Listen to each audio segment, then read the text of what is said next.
This is live. Hello out there. So this is my bi-weekly Friday afternoon tasting session.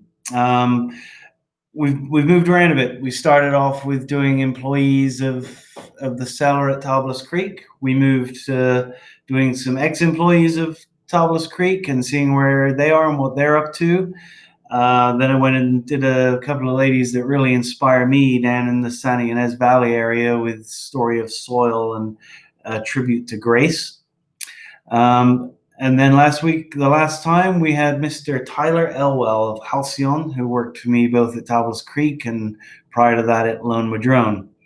So just kind of thinking where it is I want to go and what's interesting for me in a conversation and who's interesting and what would be really enthralling for you guys that are out there hopefully listening and tasting. I wasn't sure that he'd agree to do it, to be honest, but one of my benchmark, if not the benchmark for me, pretty much the only wine club I've ever belonged to, is Ridge Vineyards. Huge fan of what they've done in so many ways with their diligence and longevity to what they do and sticking with what they do, and love the wines they make across the board. So I reached out to Eric, who I didn't know what he'd say, to be honest. I know he's incredibly busy doing a lot of this stuff of his own. But he said yes, which is fantastic because Eric's pretty special. He's a really, really smart guy, got incredible knowledge of a lot of things, but wine and Ridge in particular. And so they started a little while ago doing a white wine from the Adelaide district just down the road in our neighborhood, in our district. Tablas Creek is in the Adelaide district. They started making a white from down there.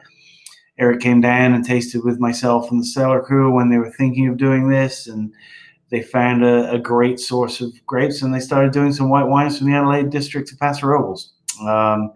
They've also historically, and we'll let Eric talk about it, when this started, they've made a Paso Robles Zinfandel from the Dusi Ranch for many, many years. So we're going to taste that also. Normally we just do a couple of wines. Today we're going to do the Ridge Grenache Blanc side by side with the Tablas Creek Grenache Blanc. Same clonal selections.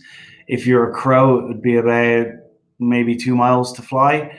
Very similar soils, so it's going to be interesting. Completely different winemaking techniques, et cetera, et cetera. So that'll be interesting. And we're going to do our Counoise and there's Zinfandel. So we'll see where it goes. This is always live and direct and unrehearsed and unscripted. So we'll see the road that Eric and I go down. So if we can bring Eric on. Dun, dun, dun, dun, dun. There he is. Oh, yeah, I'm live. Yeah, awesome. Yeah, well, thank you, Neil, for the kind words. I mean, we've been a big fan of Tablas since the very beginning of time. In fact, Bob was our importer on the East Coast for a period of time, bringing Ridge into New York City under his vineyard brands. Yeah, so you know that. Yeah, so I mean that's how far. I mean, Paul Draper knew him very well, and just like we've been in great association with you guys for a very long time, and of course a big fan of your wines, and very happy when you guys went and set up in Paso Robles, up in that spot that you're at. I mean that's like probably the crown jewel of vineyards in the Paso Robles area, to be on that beautiful limestone there. And then what you guys built, I mean, your facility, I mean, everything that you do, it's just high bar and just, really fabulous wines. Appreciate that. And I've been watching Bob's Monte Bello shipments coming in for years, and there's one sitting in the hallway right now. I'm looking at go, God. I think Jason's a recipient of that these days, but it's fantastic. Yeah. I mean, I knew Ridge and was a fan of Ridge before my Tablas days, of course. I've always been a fan of the Gainesville, and I think it was the York Creek was one of the ones I liked early on, and of course the Doozy, So it's been great I feel there's kind of a good kinship between the two wineries. I mean, Oh, started for not sure. I being mean, one, gosh, I like mean, with full Hospice grapes to and blah, blah, Rhone and a lot of our like special blends where we came together and made some special auction lots. blah. I mean, yeah, it's been a great time, great partnership, I working had a great together to really moment. elevate high quality, very classical, traditional winemaking in California. I mean, you Yeah, guys are the equivalent of Ridge down in your area. You I know, kind of the way was you like, make your wines with balance and grace. I was kind of like the trifecta of Ridge, Tablas Creek, and Calera. Always seemed like a good Uh, trio. Yeah, if I were going to go yeah, on for a wine sure. club, Yeah.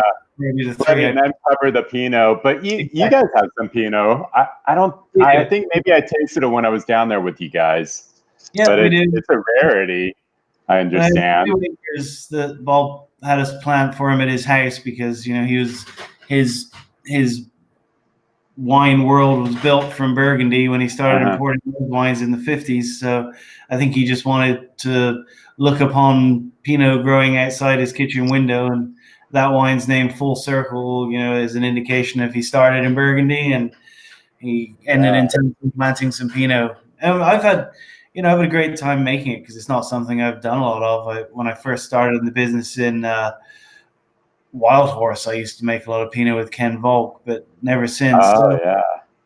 Pastor's Yeah. not Pinot, but it's good fun. I think we're doing a good job with it. It really is. I mean, so in 2018 vintage was the first year we did our Grenache Blanc from Adelaida. That same vintage, we also brought in our first like Pinot Noir to work with or play with again. I mean, the very first Pinot Ridge made was 1971 vintage. It was grapes grown by monks in the hills above Los Gatos, so just south of the winery here. Yeah, Of course, they basically like had no buyers for the fruit, and they were just like desperate to find anyone to take them. So Ridge went, grabbed the grapes, brought them up. Paul Draper made the Pinot that vintage, and it was funny reading the label. He was like, it was a very super light Pinot, and it was like, his label was like drink soon or drink right away, not made to age.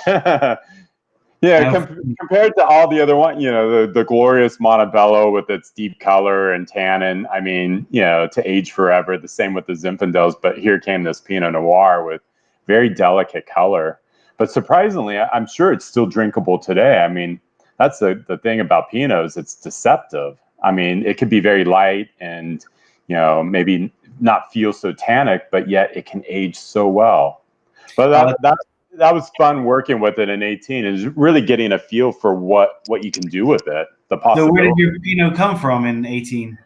So it came from a vineyard over by the coast, close to where I live, right on Monterey Bay, just south of Santa Cruz and Aptos, right in the kind of western hills of the Santa Cruz Mountains. So It's it's on very fire right there. coastal, lots of like fog and salinity. You feel the salinity in the wine. Is it And is it getting smoky right now over there? I'm sure it is. I mean, there's really no area that's escaped the smoke, Yeah. sadly. I mean, it's just like it's hitting everything. And yeah, where I'm at, I mean, right on the beach, it's been like just black sky and just thick smoke and ash everywhere because the fires are just So burning right to the north of me. I think it was last Saturday, my two sons hiked I think it's called the Sky to the Sea or something, where you start up in the Santa Cruz Mountains and you hike Yeah, down big basin and end up on the beach. They did yeah. that last Saturday and had Oh, in the lightning storm, or no did they got out of Sunday. there? They got out of there, but Yeah. they were at Big Basin for lunch, and then I Yeah. looked online today. It burned to the ground a lot of that campground. Oh man, I know. Everywhere. Yeah, it's a big fire. One of the biggest fires in my lifetime I've seen. I mean, I've seen various fires break out in the mountains, but this one was just wild. Pretty For it to all devastating. be started by that lightning storm that was crazy, the most crazy, insane way to wake up in the middle of the night to just like it almost felt like hurricane or tornado winds, and then suddenly seeing all these flashes of lightning, these massive bolts across the sky out over the ocean that then was just moving right over. Well, You know, the Adelaida winery. I was over at my family's winery, Loma Drone, which is across the street from Adelaida, on the Sunday, and they closed because they got hit at the winery. Wow. The power. Yeah, it was crazy. Anyway, I know. Well, I mean, it's a weird way to start harvest. I mean, we are in the midst of it. We're bringing grapes in now, and we're like trying to navigate this craziness because, we had this insane heat wave last week.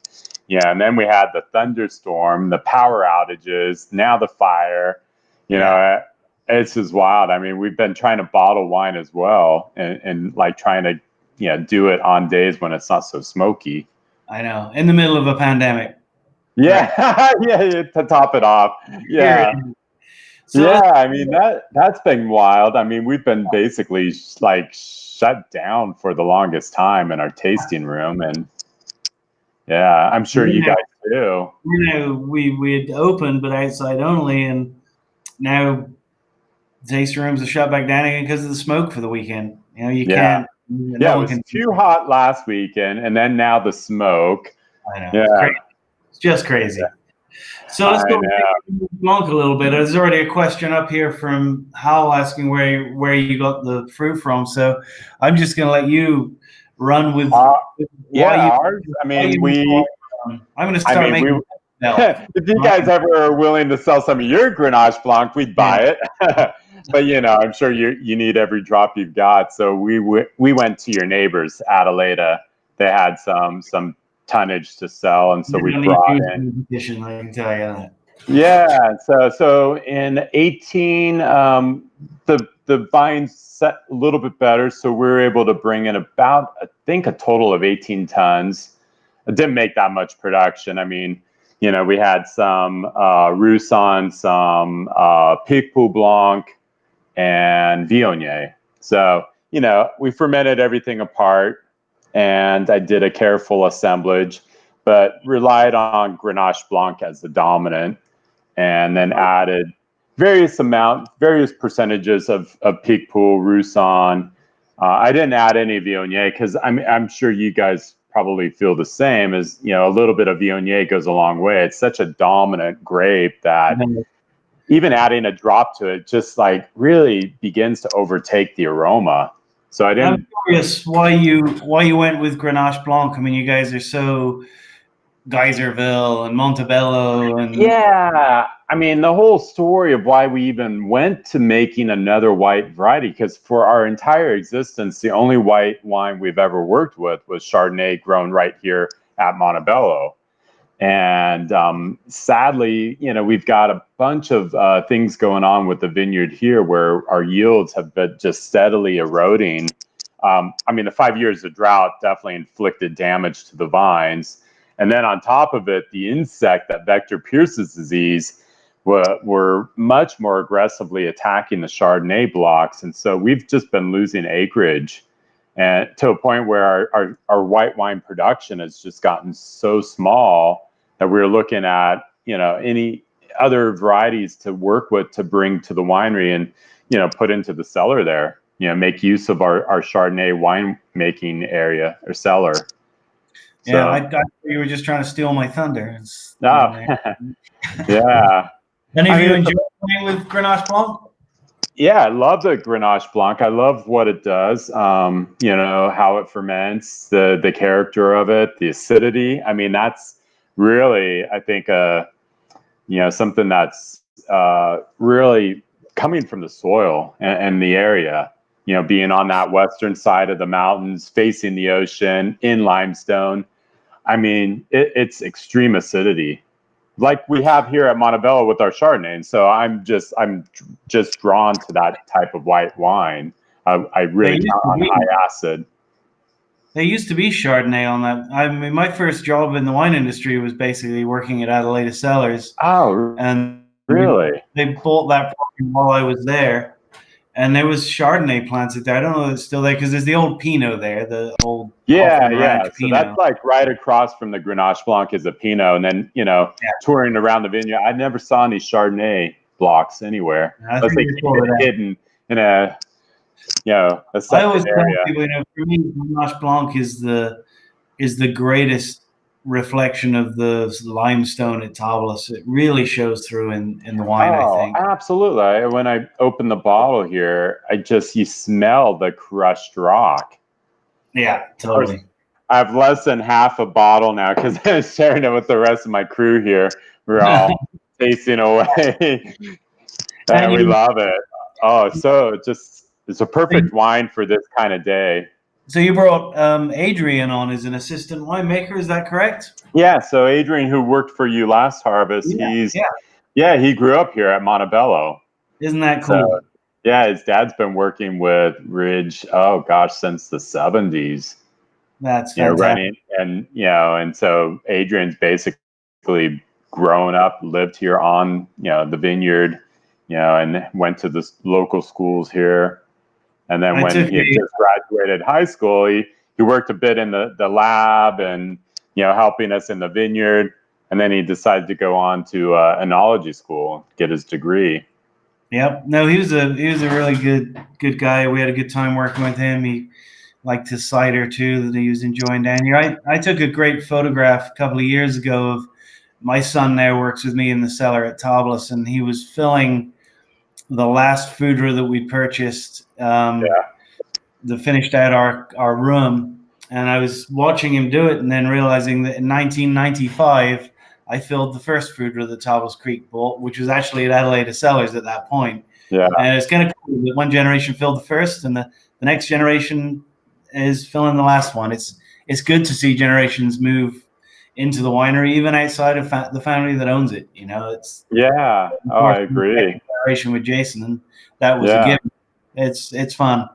So Yeah, talk a little. so we're kind of into that generation thing here too, both in the winery and in the vineyard. I mean, Ridge has been around almost 60 years now. So, a lot of the families that Paul brought in to work in the vineyard and in the cellar, they've remained, and their children have grown up and, gone to get educated to come back. And it's been really pretty fantastic to build this community here.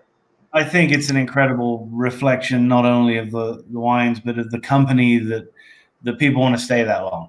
I mean, Yeah, I know. I've been here 26. This is my 27th harvest at really, Ridge, what and year? only at Ridge. I've never worked in any other winery. Wow, Yeah, wow. it's just been this one What was the place. first vintage? 94.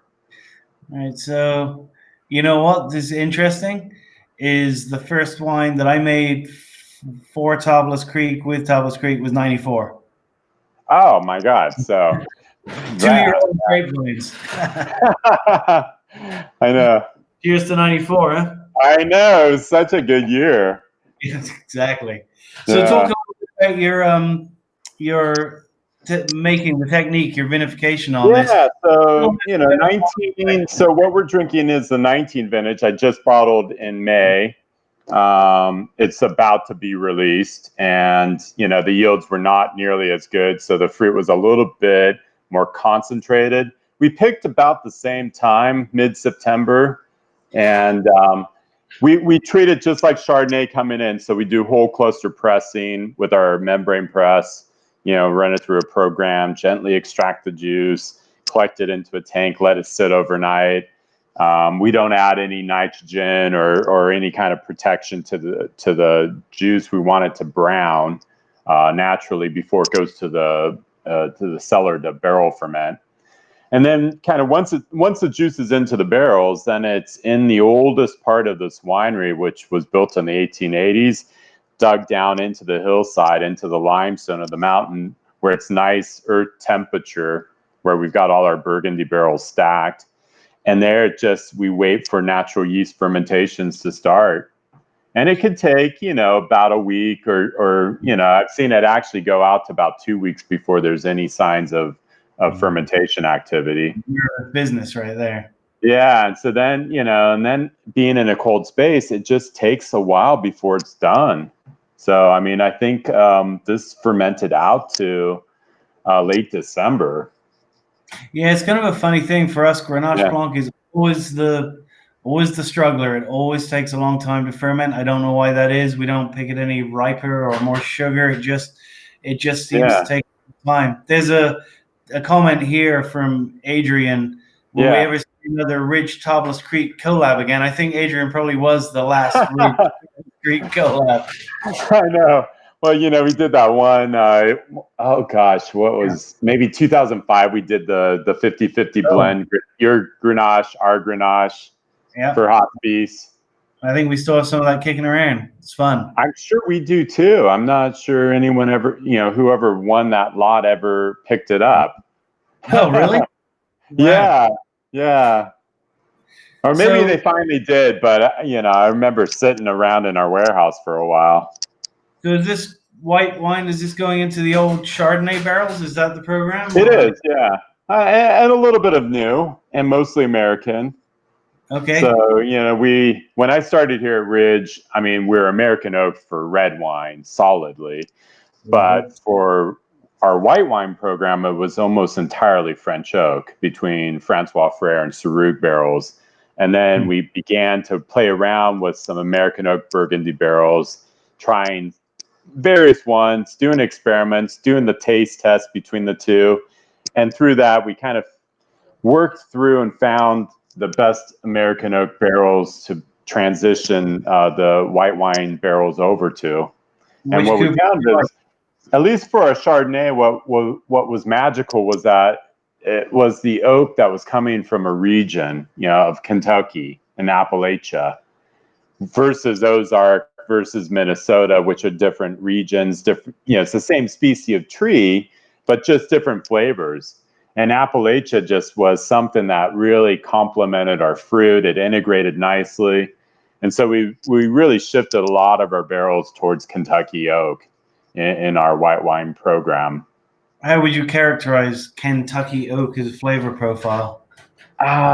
Really exotic, really kind of like creme brulee, that burnt sugar on the nose, which, with Chardonnay can really add a nice lift to the fruit and kind of So, give the Chardonnay at least a kind of a sense of like a baked dessert, like an apricot cobbler, and it has some nice spice as well.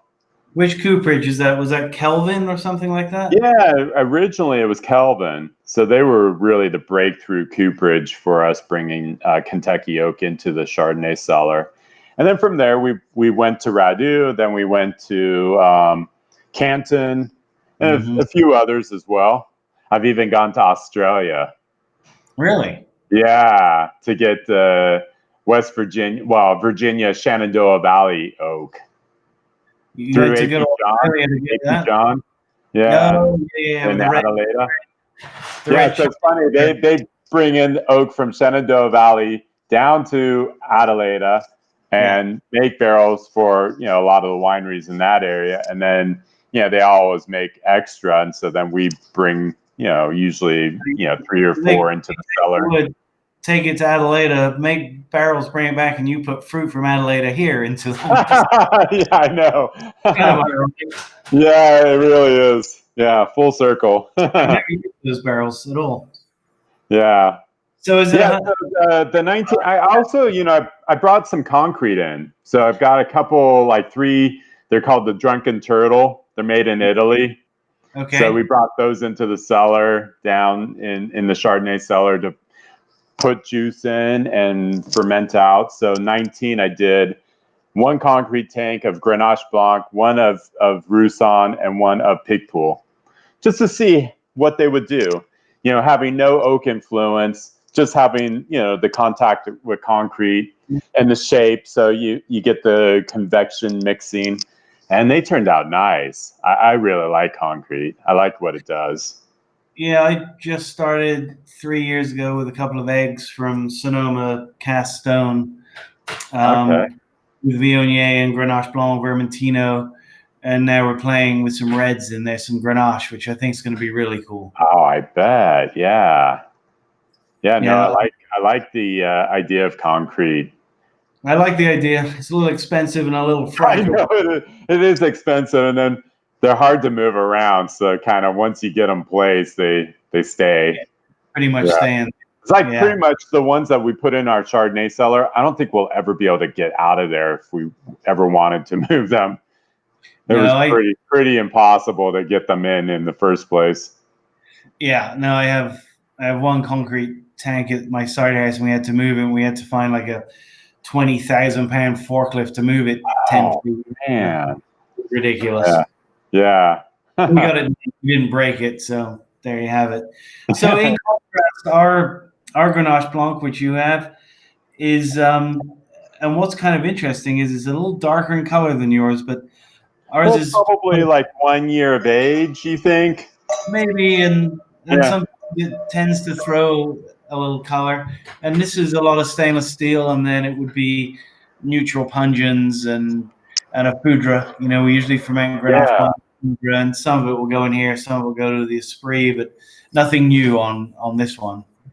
Now, I had an interesting phenomena happen with I guess it's Grenache Blanc. There's a color compound to it. I mean, you see it like it goes really like orange pink. Yeah. Which was really kind of scary initially. Oh, yeah. And it kind of took on, like the 19 took on a little bit of like a developed, it was almost like marmalade, nutty. And then it like vanished. It just totally dropped out. It like precipitated. And then you empty the leaves are fluorescent orange sometimes. Yeah, that's where like all the color goes. We had one. I've only experienced this once, and it wasn't from our vineyard. It was a Pacelon wine, and after we went to bottle it, the wine went pink. Oh man, pinking, right? Yeah, I'd never heard it before, but I'd never seen it. We had to unbottle the whole lot, and it was a vineyard. We isolated it to a vineyard, Grenache Blanc, that was doing it, and we don't buy from them anymore. But it was the weirdest thing. Yeah, that's so scary to see that occur, because I've never seen that with Chardonnay. Chardonnay, we get yellow pigment, but again, that most of that precipitates out, and so then our Chardonnays that we bottle are super pale. We have one block at Tablas in particular. It's the most southerly block, and it's really small canopy, so I think it's a bit of sun exposure. It's that sun, yeah. It's like natural sunscreen, right? Mm-hmm. It's protecting the berry, and then it's there in the skins until you like press it out, and then it's in the juice, but it doesn't really show itself in the juice until later on in the winemaking.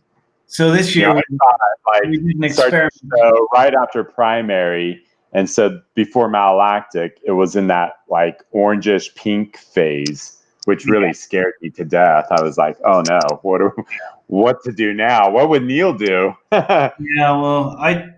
We tried on that block spraying Surround this year to keep the sun off it a little bit, and we did 3 applications, and then it rained and washed it all off.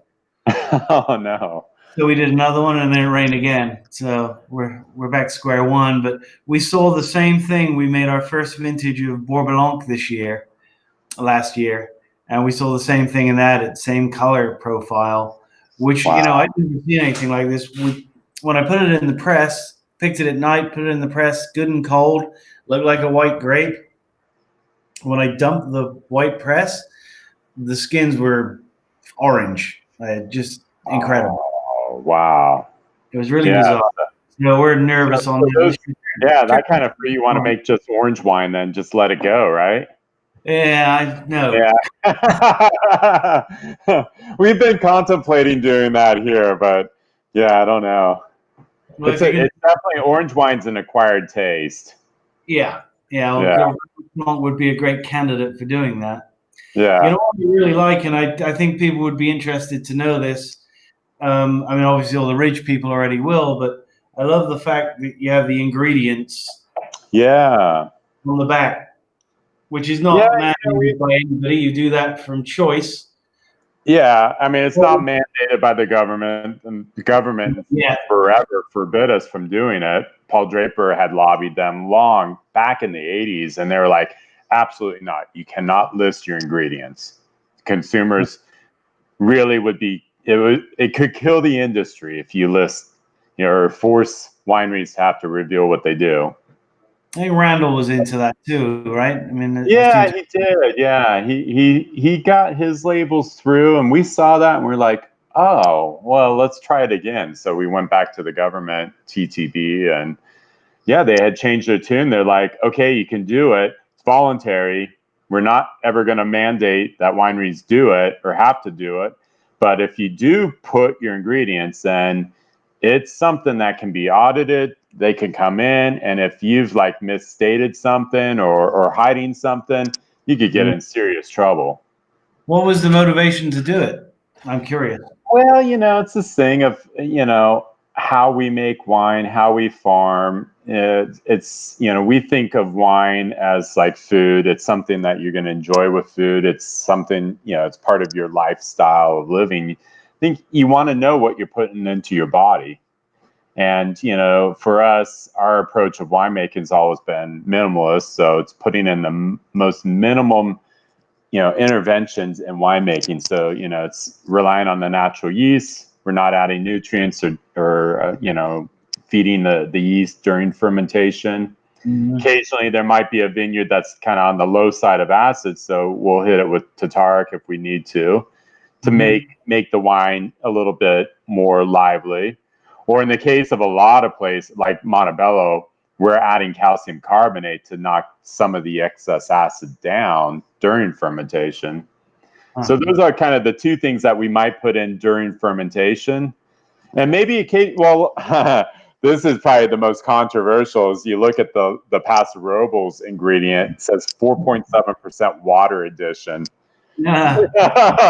So, again, it's like the government warned us, like, if whatever you've put in along the way of making the wine, you have to put it there. So, the grapes kind of got a little riper than ideal in 18, especially in that drought year. It was very dry. And Yeah. so, we put some water in during fermentation. Yeah, I don't think that's a rare thing in Paso Robles, and I think Well, and the it's not rare across California. A lot of wineries are doing that to knock down the alcohol potentials. well, I In do our like case, we're basically rehydrating the grapes that might have just started to dimple and concentrate on the vine before we could get to them to pick. So we got a question here from Frank. Hi, Frank. Frank's a good friend of the winery. I don't know whether he's a club member at Ridge. I'm sure he knows Ridge. He's a knowledgeable guy. He's asking, how are comparing the two Grenache Blancs? You want to run with that a little bit? Yeah, I mean, well, to me, they speak of Grenache Blanc on the nose. Right. Which is that beautiful kind of citrus, orange blossom. And yours probably shows it better just because I think just, difference of winemaking. Well, and it's 100% Grenache Blanc too. It doesn't have Ah, the that too. Yeah, I mean, I could have made ours 100% varietal, but I also like having a little bit of Roussanne in for some body, some oily texture. I love the Pic Pou Blanc for just really bringing in stronger citrus, almost lime-like notes, and kind of helping bring the alcohol potential down. What I'm amazed is your alcohol on the label 13.4, and it's just Yeah. so gorgeous. Ours is 14. Well, that'd be the It's really inspiring me to like pick earlier.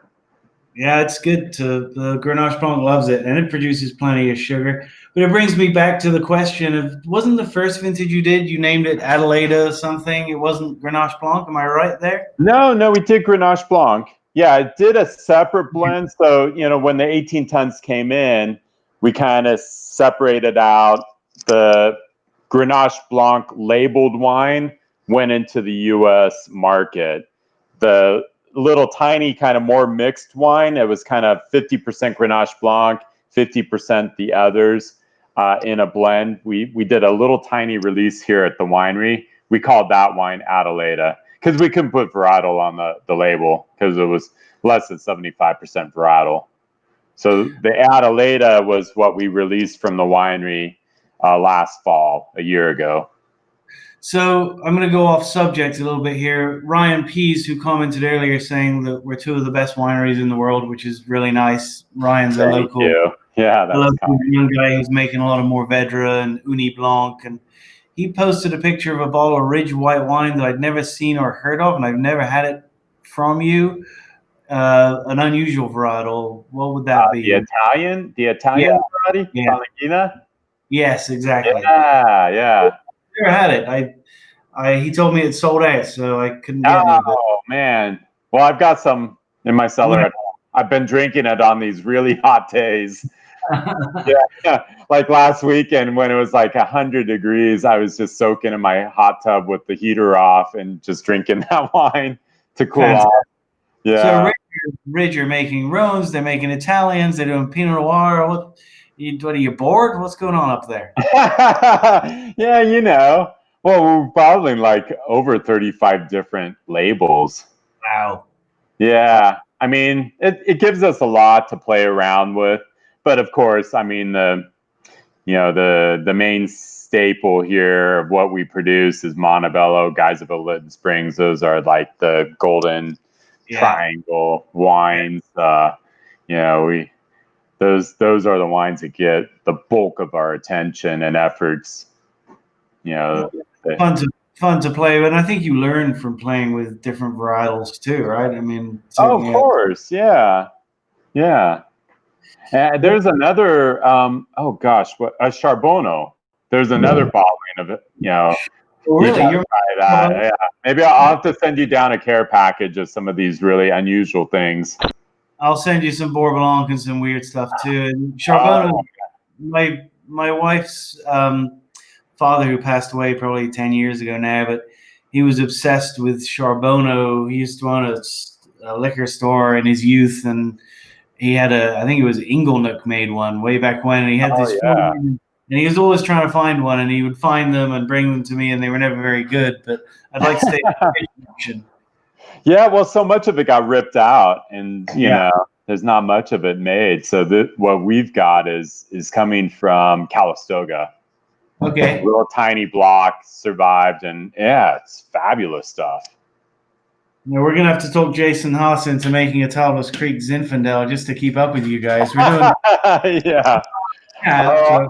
I would imagine that would be pretty amazing. I mean, on your limestone, it'd probably be like what ours is off of Monte Bello. Again, limestone here on this mountain. We've got a patch of Zinfandel from the 1800s that's growing. Where does that go? We make it a single vineyard. We call it Jim Ranch Zinfandel. Ooh, that's our tip, right? It's crazy wine. I mean, it's like, in a blind taste, you would never even think it's Zinfandel. It's like Monte Bello, really high acid, very strong minerality, very deep color. Because anything that you put on limestone just infuses deep color into the wine. I have a fun story that relates to that, and there's a vineyard down here called the Martinelli Vineyard. Turley now bought it, but for a couple of years, I was lucky enough to get all of that fruit for Lone Madrone, my family's label. And there's a few Grenache vines mixed into that vineyard, and I made it separately. But no one was 100% sure that it was Grenache because who knew, Yeah. And I had the longtime viticulturalist and winemaker from Chateau de Beauxtel, Claude Gohan, was over. He retired now after over 40 years with Beauxtel. But we tasted in the cellar, and we tasted the Zin and the Grenache, and he said, that's not Grenache. And so I said, well, let's go look at the vineyard. So we went and looked at the vineyard, and we were in the vines. We're looking at the vineyard, and he's looking at the Grenache vines, and he's looking because this is definitely Grenache. There's no question. Let's go back to the cellar. So we went back to the cellar. We retasted the Grenache, and his comment was, it's Grenache that's been living too long with Zinfandel. Oh, no. 100 years, and it was starting to take on the character, apparently. How funny. Yeah. So I'm going to jump. We've got kind of some of those interesting mixed blocks at our Lytton Springs vineyard where you find Grenache interplanted in, and it takes on that Zinfandel character. Dark, massive, big tannin. we made. Yes, tannic. It's light. It's not deep in color, and it doesn't really taste like a classic Grenache, but it's super interesting. Yeah, yeah, for sure. So apparently, Teresa Gillette, who's another Tablas Creek regular, says that Fratelli Parada does a nice Charbonneau. I didn't know that. I know them, but I didn't know that. Yeah. So I'm going to move on to the Tablas Creek Counoise because I think it would be unfair to taste the Zin before the Counoise. Yeah, no. I mean, this is pretty dark for Zen. So I love the Counoise. It's such a pretty grape. It tastes great in the vineyard. It holds great acidity. It doesn't have a whole lot of alcohol involved generally. We don't bottle it by itself every year. The top of the Counoise tree always goes to the Esprit, of course. As I told you before we went online here, this bottling, the 2018, was destined to go to keg, and with the pandemic, keg wine has disappeared from the marketplace, of course, because it's by the glass stuff. So we ended up bottling, which I'm kind of happy about because I get to have some in my cellar, and I love it. Super pretty, great structure. I mean, better for you to describe it than me, maybe, because it's not yours. Yeah, no, it's just like, I mean, when I first poured it in my glass, of course, the color, it's like, yeah, definitely a lighter red wine, but it just packs so much flavor. I mean, it's just this really beautiful fruit on the entry, nice length to the finish. It's got really nice kind of glycerol weight, oiliness, and the vibrant acid. I mean, it's just really juicy, lively, refreshing. It really plays a great role in the blends as far as just kind of rounding stuff out, and Uh-huh. Vedra can be a bit bullyish at times, and it just kind of brings that party down. I Yeah, love it. I can see how this would like make the blend more playful. Because Yeah, Mourvèdre, I mean, that's a crazy variety. I got some fermenting right now from the Adelaida Vineyard, and it's just you walk by the tank, and it's just like tar and from red fruit from Evangelo up where, in the Delta on the sandy I soil, like walking on a beach and almost vines this year. from the 1880s. Yeah, Yeah. I've almost done for Loma Drone this year, but we were a bit late when we saw it was available, and next year, maybe. Yeah.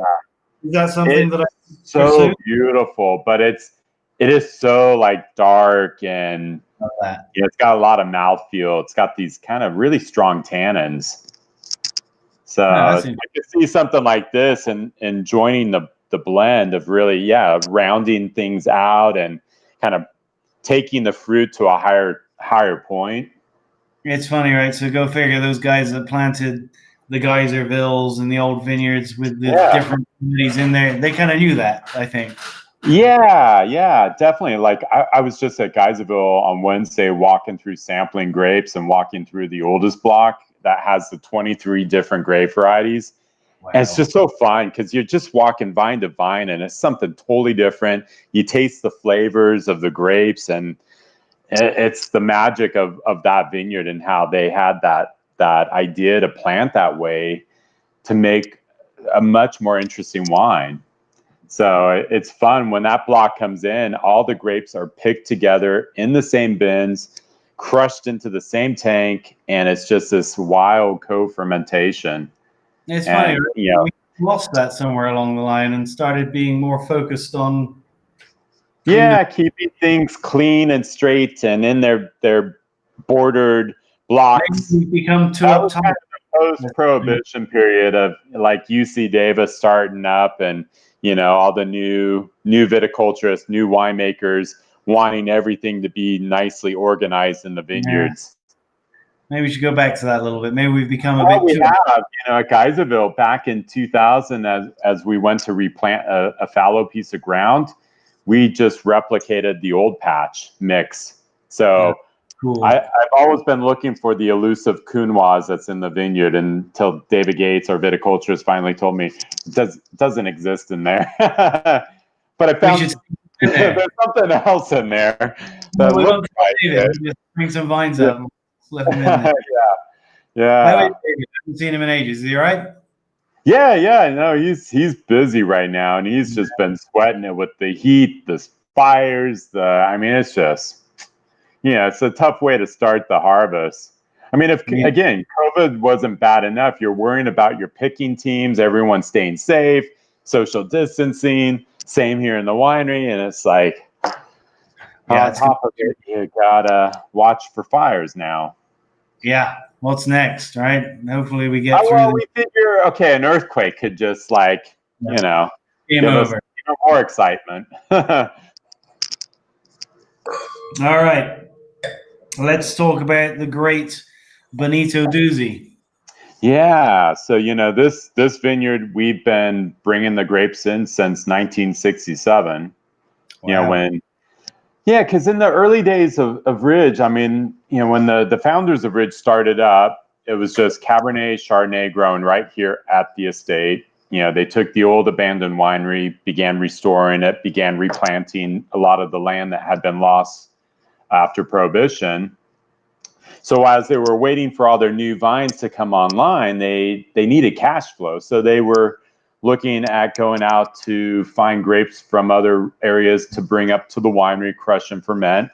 And so the head guy, David Benyon, the president of Ridge and head winemaker, he went out to search for Zinfandel vineyards because they began working with it first on Monte Bello in 1964. They loved what Zinfandel could do, especially with their winemaking techniques being Bordeaux focused. And so they loved the fact that Zin ripened early. It can make a really delicious wine. And, that set them off to go out in search of these vineyards. And so David Benyon went down to see the Doozy family and saw their old vines that they had planted in 1923 and brought the first grapes in 67.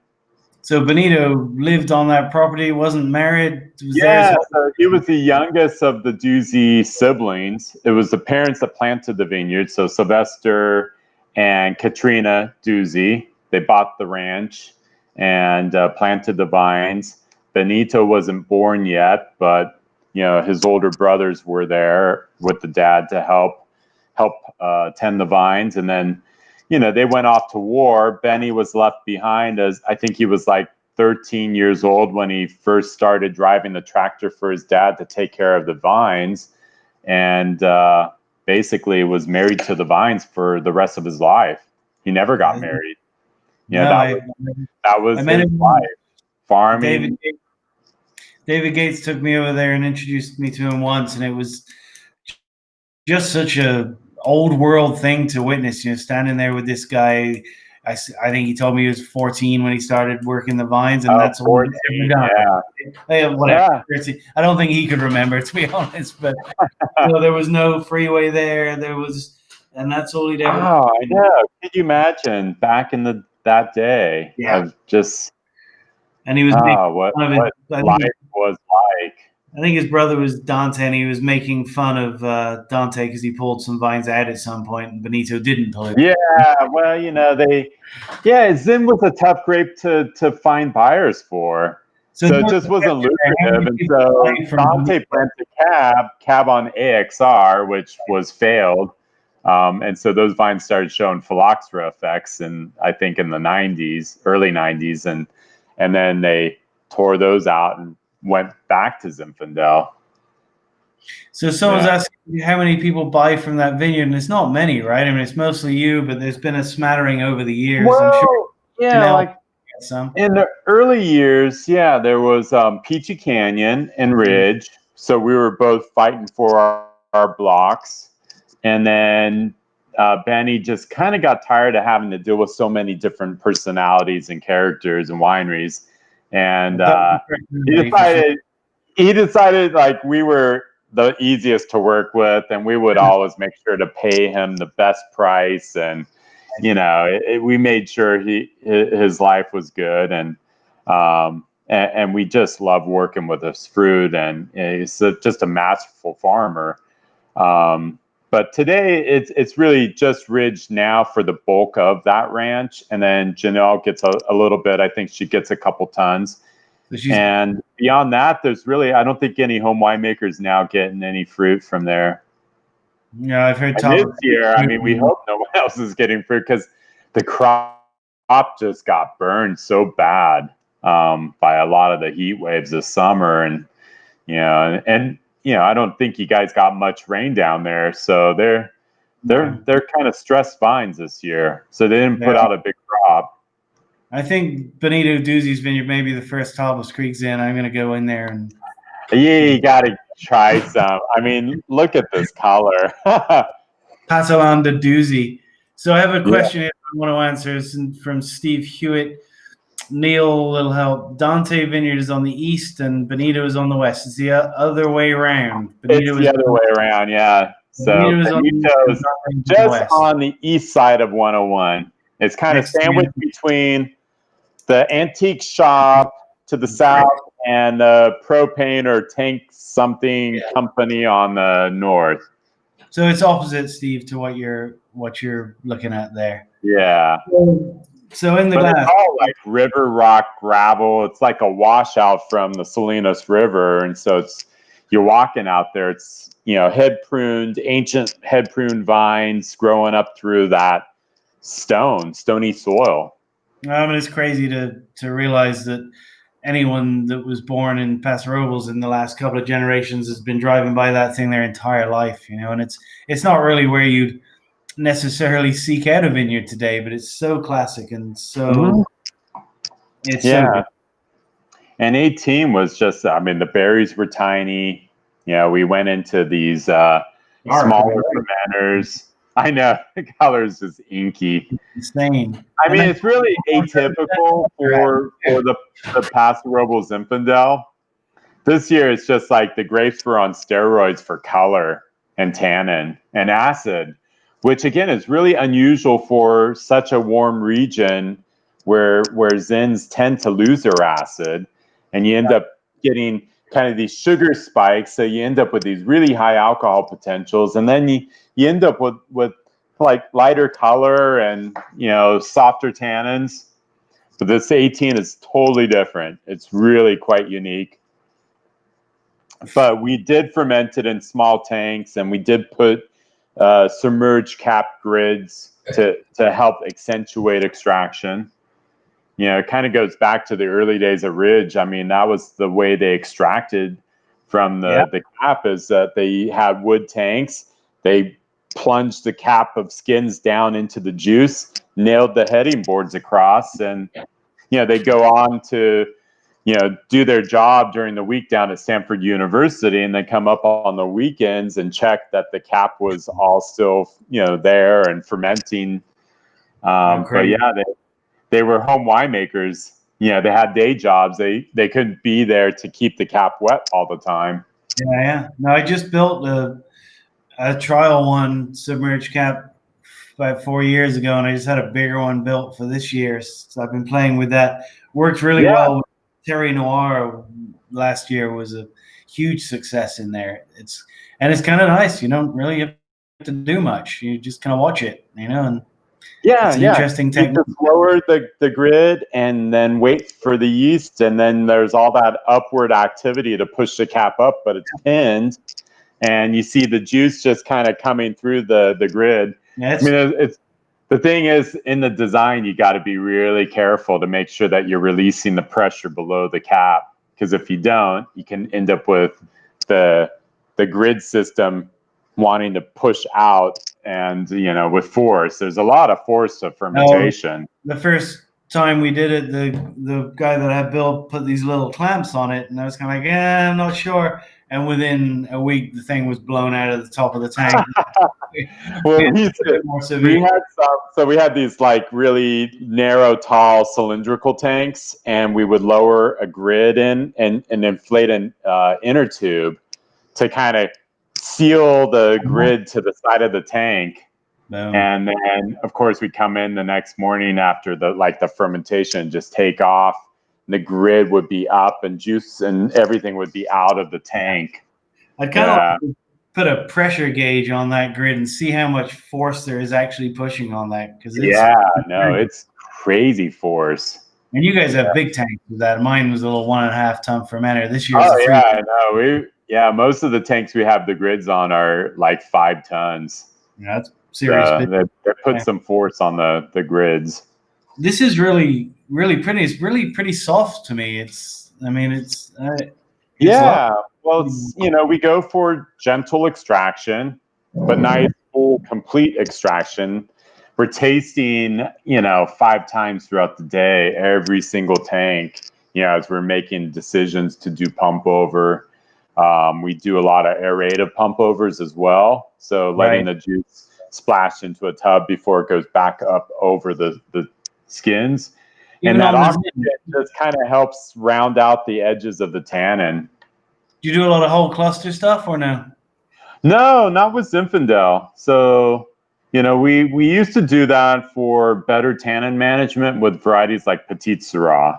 Mm-hmm. Just layering in the clusters at the bottom of the tank, crushing it on top, and just, doing kind of a pretty unique fermentation. I make a Zinfandel for the family business, Slow Madrone, from a vineyard that was planted in the late 60s, early 70s, somewhere in there. And it's always been problematic because the pH is so low. And so last year, the first time we did the whole thing, whole cluster, and the hope that the stems would bring the pH up, and it worked out really well. It went through Malo for the first time in history. Maybe we'll have to try that on our Jimsomere Ranch Zinfandel, because that's like the 3.00 pH initial. Exactly. It's like That's what I super was dealing with. juicy tart. And it would just never go through malice. So I'm like, hey, let's put the stems in. Gosh, yeah, we have really strong malolactic bacteria here in the winery. They've acclimated to like that really serious high acid environment. Well, maybe in like even 60 our years. Chardonnay. Yeah, I have Chardonnay lots that come in at like 2.8. They will still go through malolactic. Wow. I'm going to have to come steal these from you. Definitely. Yeah, you want to get that unique culture going. Yes, that's cool thing about the natives, because of both the wineries, Madrone and Tablas, are natives, and they're both in the same, so it's cool. Yeah, with natural malolactics, you just kind of have to be patient. They kind of run their course. They'll go. Well, right after we start pressing off a lot of tanks, we kind of hold them there. The free runs sit for a while, and then it's like the malolactic gods visit. And all of a sudden, you may not have any malolactic activity for like a month. And then all of a sudden, it's like the malolactic god is here. Everything goes quickly. And then they're done, and then we move to barrel. It's funny, once it goes, it seems like. Yeah, and then with the case of the whites, that's all happening down in the cellar, in the cold cellar. Mm-hmm. And, you got to get through primary with the yeast. And then you don't really see malolactics start until maybe March, April. It's like they sense like the season, like the shift to spring. Totally. And then they suddenly like go. I always tell people, it's like people are leaving the cellar door open and putting heater. Yeah. It's just they're just waiting for the daffodils to push, and then they'll go. That's it. Yeah. It's weird, even in the dark cellar. It's true. When the season comes, it's time. Yeah, even in the cellar, it's not necessarily changing temperature, but it's just they sense something and they go. It's time. Yeah. A few things that we don't fully understand, I think, It's and I kind of like leaving it be a mystery. Yeah, totally. I agree. Yeah. So, anything else new on the horizon up there? Well, we've been planting a lot, so we've been planting more Merlot. Really? Yeah. I kind of like getting the Merlot in my shipment. I kind of enjoy. Yeah. It's a great place to grow Merlot on the top of Monte Bello. In this limestone, it just makes a really serious right bank style wine. High acid, really dark flavors, big tannins, but not seriously structured like Cabernet. But as we've been planting more Cabernet, we're kind of looking at percentages. Like we need to have a little bit more Merlot for use in blending Monte Bello, adding to some of the Cabernet to help kind of round out the edges of the serious tannins that you get from Cabernet Sauvignon.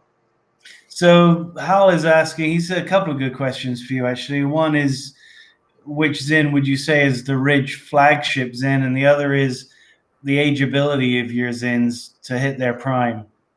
Yeah, I mean, well, I'm drawn to Geyserville, and you can only, it's like trying to pick your favorite child. I mean, when you've got all these really fabulous Zinfandels in your portfolio that we've been working with for decades, in blind tasting, going through the years, Geyserville is kind of my favorite of our Zinfandels, and it's one that ages well. It's a high acid Zinfandel, which gives it a greater ability to age, as well as, pairs so well with food. I think high acid wines are kind of really desirable to have with a meal, and they age. I mean, gosh, I've had pretty much every vintage of Geyserville ever made. You still can go out to the 60s and pull corks and drink them. Wow.